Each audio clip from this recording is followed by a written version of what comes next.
obrigado pelo convite, Moisés. É uma satisfação participar do Week Meeting, do nono Week Meeting. E é um desafio falar desse tema, né, porque a terapia intensiva, a medicina intensiva é uma especialidade relativamente jovem. Ela tem aí menos de 50 anos, ou em torno disso. E então, nessa abordagem, pode passar o seguinte, por favor. Nessa abordagem, fazer um elo entre pesquisa, tecnologia e ensino, e buscar uma maneira de fazer esse link do panorama no Brasil. O seguinte, essa interação, esses pioneiros, né, na terapia intensiva, em diversas áreas, os senhores podem ver, no aspecto da ventilação mecânica, na foto acima à esquerda, e no manejo do choque, na foto acima à direita, foram as pessoas que desenvolveram, né, as bases da terapia intensiva moderna. Pode passar o seguinte. E quando nós olhamos para essa questão de pesquisa, né, surge, pode passando, o aspecto de ciência e pesquisa, e a pesquisa certamente que ela vem da inspiração, e a diferença entre ciência e crença, né, são os elementos, a maneira como a gente vê. Na ciência a visão é o paradigma, na crença, isso é uma coisa que não é incomum ainda nos dias de hoje, é o dogma. O objetivo da ciência é a mudança, é avançar.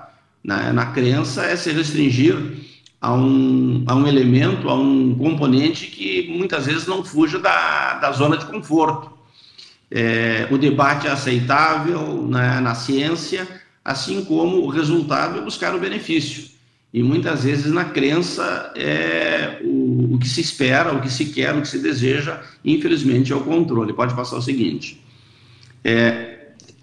Seguindo essa mesma linha de raciocínio, infelizmente não deu para acompanhar a mudança inicial desse slide, mas aqui mostra, digamos assim, o avanço que se teve na inspiração, né, na época do Renascimento, né, com grandes obras e já uma hora mais tardia do Rodin, o seguinte, mostrando a evolução na maneira de pensar e na maneira de se expressar do homem. Quando colocamos no PubMed a busca, ciência, pesquisa, né, em medicina, nós temos aí aproximadamente 2 milhões, né, de resultados nessa pesquisa acessada agora no início desse mês, em setembro. Seguinte, e o que nós podemos depreender disso aí? Que a pesquisa, na maneira como ela vem sendo feita na terapia intensiva, desde o início da década de 50, teve uma evolução muito grande em função da epidemia de pólio na Escandinávia, posteriormente com o manejo do choque, chegando até na década de 80, com o manejo do paciente com infarto agudo, que provocou uma revolução muito grande, e assim hoje em dia no mundo inteiro milhões de vidas são salvas anualmente graças, por exemplo, à angioplastia coronariana primária no infarto agudo, que é a terapia de eleição. O seguinte, isso tudo ocorreu em períodos de tempo que demoravam, né, nessa época. Hoje, no século XXI, o avanço ele é extremamente mais rápido. A percepção, né, as ideias e a divulgação dessas ideias, pode passar o seguinte, a divulgação dessas ideias e o acesso a essa informação, ele se tornou instantâneo. Aqui é um exemplo de inspiração, né, no desenvolvimento de procedimentos, né, o Dr. Suan, no primeiro slide, nesse segundo, o local, né, o hospital onde foi desenvolvida a técnica para cinecoronariografia no infarto, e está grifado em vermelho, vocês podem ver, à época era uma crença, né, que não se poderia fazer cinecoronariografia, por exemplo, na fase aguda do infarto, o que limitava as pessoas a se beneficiarem do que hoje é o tratamento de eleição nesses pacientes. O seguinte, isso mostra que para avançarmos é preciso que se tenha uma mente aberta, né, à pesquisa, que se veja esse avanço como uma ferramenta, né, a tecnologia como uma ferramenta, o seguinte, para que possa ser incorporado pelos sistemas de saúde, pelas organizações, em benefício do ser humano. Pode passar o seguinte. Hoje em dia nós dispomos, né, na terapia intensiva, uma série de equipamentos que nos permitem monitorizar e intervir nesses pacientes nas condições clínicas as mais adversas. A gente sabe que a medicina intensiva é uma especialidade complexa, né, e que atuamos, né, num cenário muitas vezes desfavorável, em que tempo e tomada de decisão muitas vezes significa a diferença entre a vida e a morte. O seguinte, são situações bastante complexas que necessitam que o indivíduo tenha pelo menos o domínio de 3 aspectos, né? As habilidades técnicas, as habilidades não técnicas e o aspecto cognitivo. E nesse sentido, a tecnologia como ferramenta nos permite processar essa gama de informações, né? Como vocês podem observar no diapositivo, à esquerda a gente tem todas as redes e à direita todas essas informações obtidas chegando até quem vai tomar a decisão, né? No caso a equipe assistencial, na busca de proporcionar um atendimento com qualidade, com bases, né, na evidência científica às grandes populações. O seguinte, um exemplo, né, de ferramenta que nós temos hoje é a biologia molecular, né? Já se consegue, por exemplo, identificar, pelo menos aqui nesse estudo, 423 metabólitos, caracterizando o que se chama de perfil metabolômico em pacientes que sobrevivem ou não de sepse, em decorrência de uma pneumonia adquirida na comunidade. Isso está bastante distante ainda da beira do leito, mas eu não tenho dúvida que no futuro, e aí seria muita pretensão da minha parte querer prever quanto tempo isso levará, para que possamos ter, não é, ao invés, ou além de um hemograma, por exemplo, para avaliar o grau de comprometimento, de inflamação, identificar o germe que está causando uma determinada infecção, podemos avaliar a resposta metabólica desse indivíduo, não é, nessas situações críticas. O seguinte,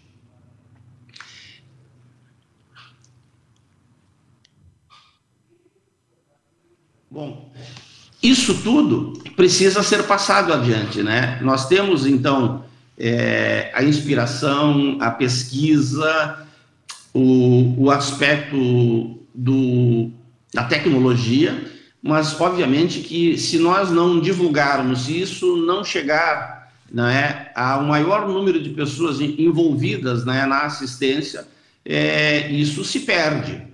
Então, o principal aspecto, que é uma visão pessoal a respeito do ensino, é uma missão. Então, precisamos ter um uso racional da tecnologia. A tecnologia, ela não pode de maneira nenhuma se sobrepor à condição humana de quem presta assistência. É fundamental que trabalhemos a segurança do paciente e também, como eu já citei anteriormente, o profissional ele precisa ter um mínimo de habilidades técnicas e comportamentais que lhe permitam executar esse plano de ação em benefício do paciente. O seguinte, e nesse sentido, o ensino, né, através das mais variadas condições, tem um papel preponderante. Por exemplo, no paciente com insuficiência respiratória aguda, todas essas variáveis que estão colocadas à direita, a maneira, por exemplo, que se deve ventilar um paciente em insuficiência respiratória, advém de décadas de estudos, chegando à conclusão que o ideal, né, é que se ventile os pacientes com esse regime, né, onde se vai ter os melhores resultados com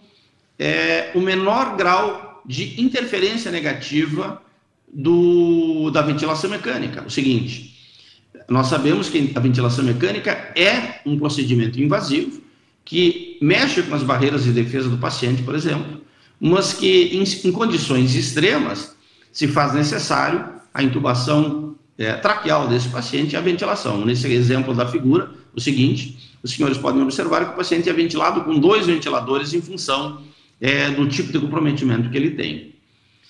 Voltando um pouquinho à biologia molecular, faz pouco mais aí de uma década, foi o primeiro estudo em que se avaliou o aspecto do polimorfismo genético na busca de identificar genes envolvidos com a resposta do paciente a uma agressão, seja ela uma infecção, um trauma.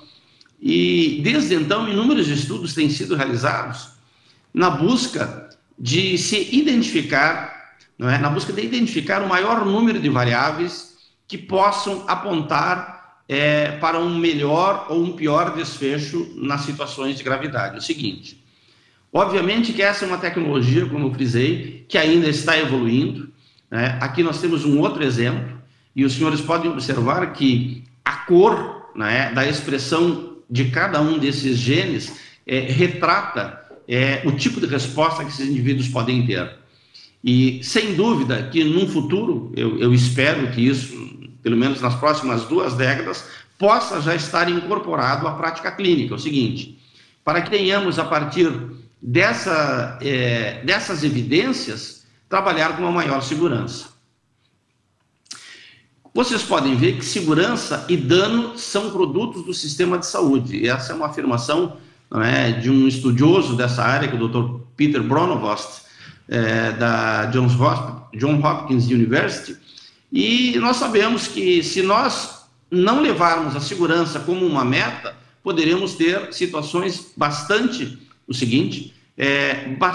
danosas, como o exemplo dessa figura, não é, em que se pode observar. Esse conhecimento, essa noção de segurança, na medicina se tira muito da aviação. E tomara que cheguemos a um ponto em que possamos ter essa percepção e essa noção acompanhada tão de perto como é na aviação.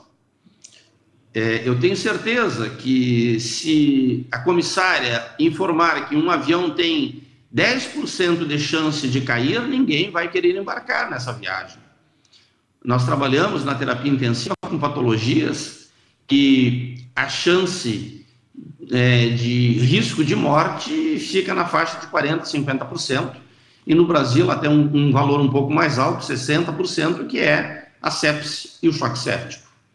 Então, essa ideia de segurança, ela advém da aviação, e essa figura que eu coloco para os senhores, ela retrata, né, que o acidente de Tenerife, ainda na década de 70, mostrando que por uma série de componentes, né, que levaram o que a gente pode considerar como sendo o queijo suíço, né, a teoria do queijo suíço, essa série de erros levou a essa catástrofe, com uma morte aí de aproximadamente em torno de 500 pessoas, onde 2 747 se acidentaram ainda em solo. O seguinte, felizmente, em cima dessas medidas voltadas à segurança, houve uma redução significativa, e hoje em dia a probabilidade de morte é muito maior em um hospital do primeiro mundo do que em um acidente aéreo. O seguinte,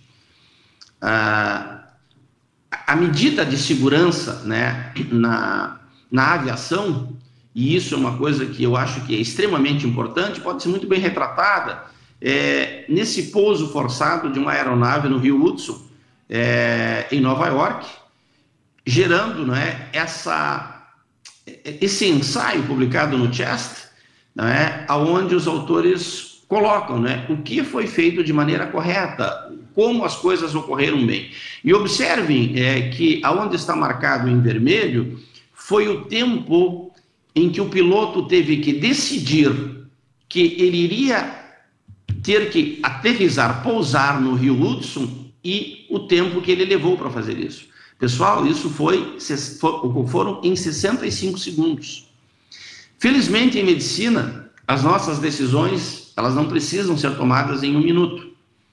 Mas isso mostra que o especialista ele tem que estar preparado, sim, para tomar decisões rápidas. E precisa também ter o discernimento, o seguinte, que nem todas as decisões precisam ser tomadas de uma maneira linear rapidamente.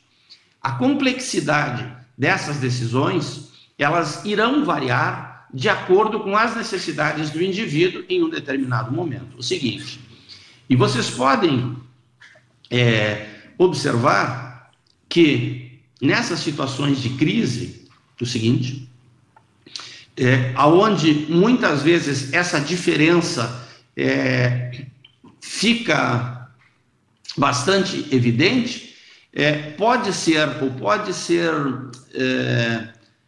nos ajudar no sentido que, a partir, né, de um sistema, um grande sistema de banco de dados, por exemplo, ele pode nos fornecer subsídios para que à esquerda nós temos os elementos que compõem um sistema, que pode funcionar num sistema de alça fechada, e à direita, a partir da depuração desses dados, né, a informação para a tomada de decisão pelo profissional da saúde. O seguinte, hoje em dia, existe já, estamos vivendo, né, no que se chama da era da Big Data, né, e todos esses elementos são componentes que nos permitem, seguinte, a partir de uma série de informações que podem ser computadorizadas ou não, mas a grande maioria das vezes esse banco de dados ele está ligado a um computador e é o ideal para que isso funcione, gerando, por exemplo, sistemas de alarmes, né? Nesse caso, em última instância, a partir de informações, né, o médico, de informações no paciente, o médico pode tomar decisões, né, por exemplo, em locais onde os recursos sejam escassos, né, e haja falta de profissionais. O seguinte, isso não é um privilégio de países com menos recursos, isso acontece também em países desenvolvidos como nos Estados Unidos. Dentro da avaliação da tecnologia, então, do que se pode fazer para a saúde, né, no século XVIII isso era baseado única e exclusivamente no empirismo. O seguinte, e a partir do século XX, esses aspectos passaram a ser focados nos desfechos. E os desfechos, obviamente, que nem sempre se consegue uma redução do desfecho primário, que seria o desfecho duro, a mortalidade. Nós vamos ter benefício em desfechos como ocorrência de disfunção orgânica, qualidade de vida e assim por diante.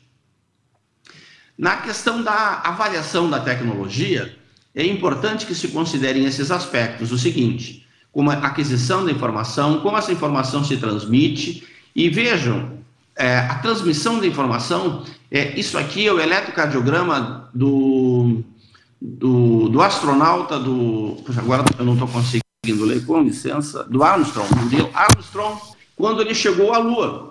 Isso foi no nosso inverno aqui de 1969. É uma das primeiras transmissões, vamos dizer assim, a muita distância, né? São 360 mil quilômetros até a Lua. E vejam o eletrocardiograma.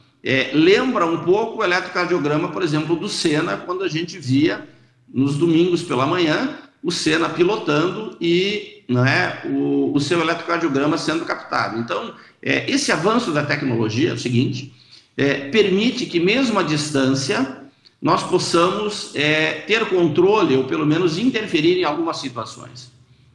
A implementação, então, desses processos, pode passar o seguinte, ele vai ter impacto nas atividades diárias do cuidado do paciente crítico, né? Por exemplo, algumas sociedades, e aqui o exemplo é da sociedade europeia, da European Society of Intensive Care Medicine, alguns aspectos que são importantes para que se tenha segurança na qualidade do cuidado de pacientes críticos. Então, vocês podem observar inúmeros fatores, o seguinte, como, por exemplo, uma nota de alta bem feita, um round multidisciplinar, a taxa de extubação não planejada, tudo isso englobado dentro dessa plataforma, podemos chamar assim, de cuidados visando manter uma assistência segura nesses pacientes.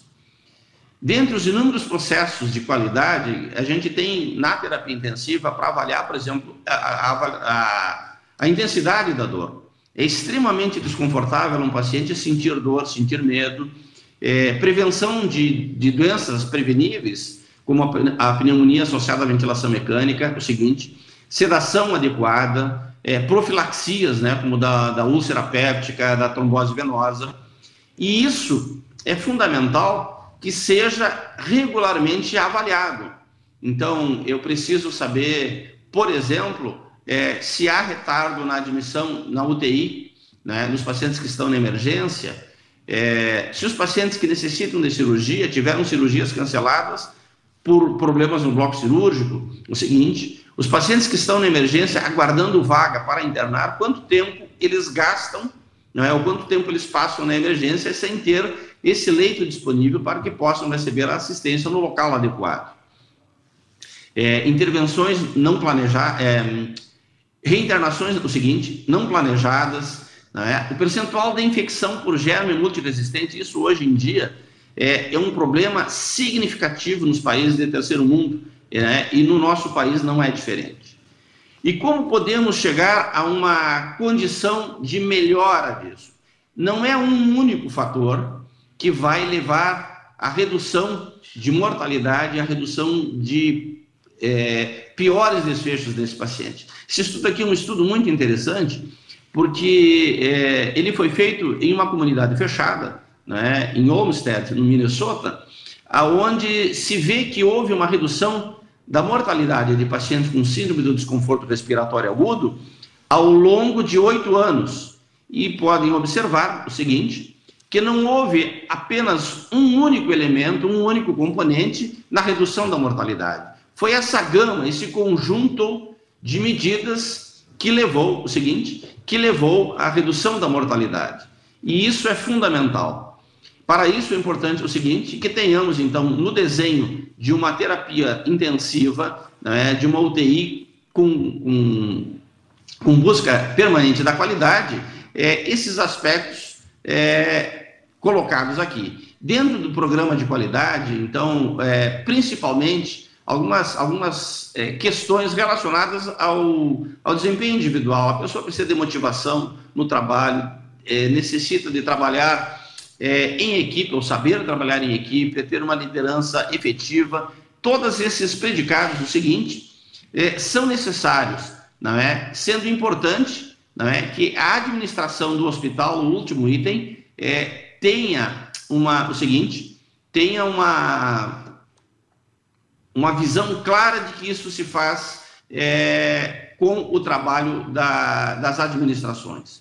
E qual é o panorama no Brasil? Na pesquisa nós temos pelo menos 3 fontes de pesquisa: a MIBNet, que é a rede de pesquisa da MIB, o seguinte, o BRICnet, que é uma rede de pesquisadores particular, e o Instituto Latino-Americano de Sepsis, que faz estudos na área da sepsis.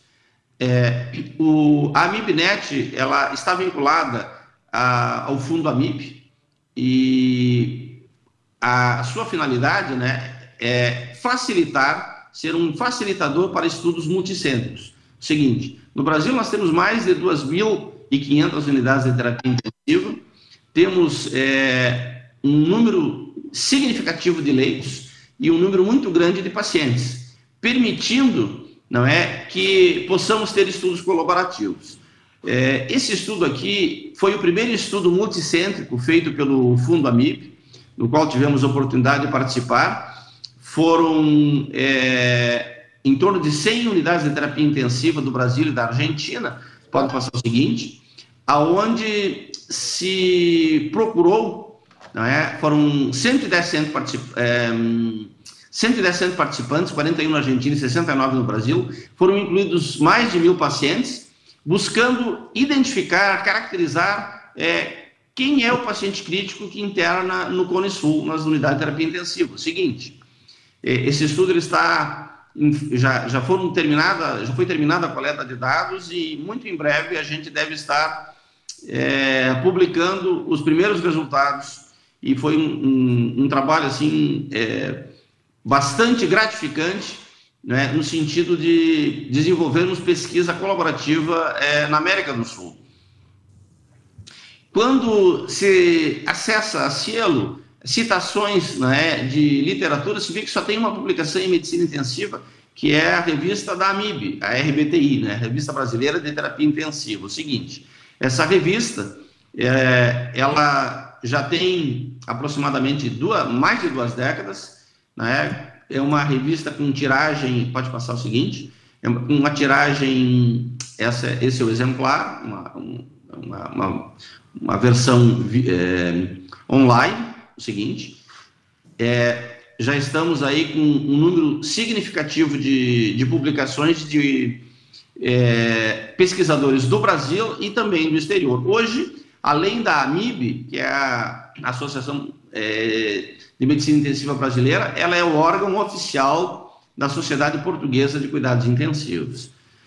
O ensino, ele inicia, sem dúvida nenhuma, com a formação, né, tanto pelos centros formadores e pelas residências médicas, e também a AMIB tem um programa de pós-graduação, né, onde o indivíduo pode se qualificar. Nós temos já hoje aproximadamente 40 cursos, né, em capitais do Brasil, em algumas delas mais de um curso ocorrendo. O seguinte, mostrando então a preocupação que a sociedade, a AMIB, tem, tanto com a formação como a manutenção, né, da qualidade do ensino na terapia intensiva.